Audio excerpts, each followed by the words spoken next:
Azərbaycanda yol hərəkəti qaydalarını pozan sürücülərə tətbiq olunan cərimə balları sistemi yenidən gündəmdədir. Hazırki 20 ballıq həddin tənzimlənməsi ilə bağlı qanunvericiliyə dəyişiklik edilməsi istiqamətində müzakirələr aparılır. Daxili İşlər Nazirliyinin təşəbbüsü ilə hazırlanan layihə hazırda Milli Məclisdə müzakirə mərhələsindədir. Məsələnin aktuallığı sürücülərin mövcud sistemlə bağlı narazılıqlarından qaynaqlanır.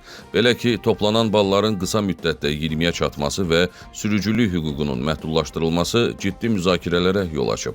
Sürücülərin narazılığına xüsusilə dayanma durma qaydalarının pozulması ilə bağlı tətbiq olunan cərimə balları səbəb olur.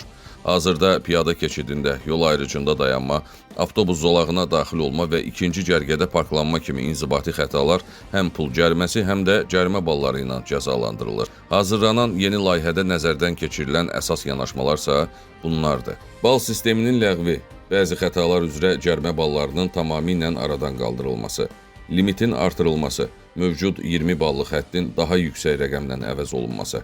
Xatırladaq ki, yekun qərar Milli Məclisdəki müzakirələrdən sonra qəbul olunacaq.